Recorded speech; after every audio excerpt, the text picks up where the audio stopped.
காரைக்குடியில் கழுத்து வரை குடித்துவிட்டு சொகுசு காரை ஓட்டி வந்த நபர் காரை தரிகட்டு ஓட்டி சாலையோர பள்ளத்தில் இறக்கிய சம்பவம் பரபரப்பை ஏற்படுத்தியது. போதை நபர் மீது போலீசார் எடுத்த நடவடிக்கை என்ன? தண்ணி அடித்துவிட்டு தரிகட்டி காரை ஓட்டிச் சென்று சாலையோர புதருக்குள் சரக்கென்று பார்க்கிங் செய்த குடிமகன் ரிலாக்ஸாக படுத்து கனவு கண்டு கொண்டே ரெஸ்ட் எடுத்த காட்சிகள் தான் இவை. இவரை போன்ற பொறுப்பற்ற போதை ஆசாமிகளுக்கு போக்குவரத்து போலீசார் சொல்லிக் கொடுக்க போகும் பாடம்தான் என்ன?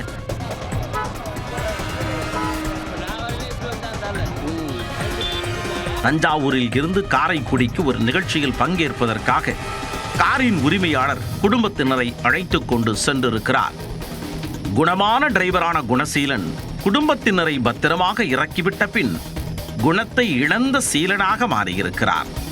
தண்ணி தொட்டி தேடி வந்த கண்ணுக்குட்டியாக மாறிய குணசீலன் நேராக காரை டாஸ்மார்க்கிற்கு விரட்டியிருக்கிறார். டாஸ்மார்க்கை கண்டதும் வண்டி சர்ரென்று பிரேக் அடித்து நின்றிருக்கிறது. அங்கு கழுத்து வரை குடித்துவிட்டு கால்கள் கதகடி ஆட காருக்குள் வந்து கபீரென ஏறியிருக்கிறார்.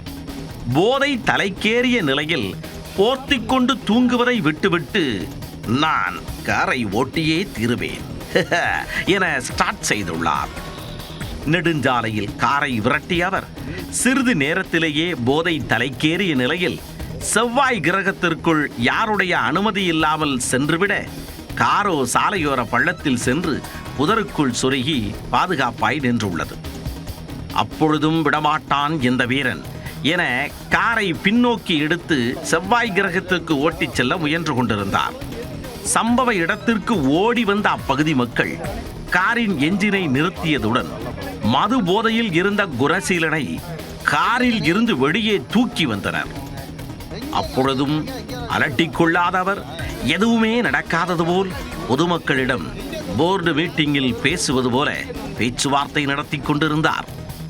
இது குறித்து தகவல் அறிந்து காரைக்குடி வடக்கு காவல் நிலைய போலீசார் சம்பவ இடத்திற்கு வந்து விசாரணை நடத்தினர். காரில் வேறு யாரும் இல்லாததால் உயிர் சேதம் எதுவும் ஏற்படவில்லை. ஆனால் சொகுசு காருக்கு ஏற்பட்ட சேதத்தை விட ஓட்டுநரின் பொறுப்பில்லாத செயலே அனைவருக்கும் ஆத்திரத்தை கண்டவெறிக்கு ஏற்படுத்தியிருக்கிறது. இவர்களை போன்றவர்களால் தான் பெரும் விபத்துக்கள் நிகழ்ந்து அப்பாவிகள் விபத்தில் சிக்க நேரிடுகிறது. இதுபோன்று குடித்துவிட்டு வாகனம் ஓட்டுபவர்கள் மீது கடுமையான நடவடிக்கை எடுக்க வேண்டுமென அப்பகுதி மக்கள் கோரிக்கை விடுத்துள்ளனர். போக்குவரத்து போலீசார் நடவடிக்கை எடுப்பார்களா? அதுவும் கடுமையான நடவடிக்கை.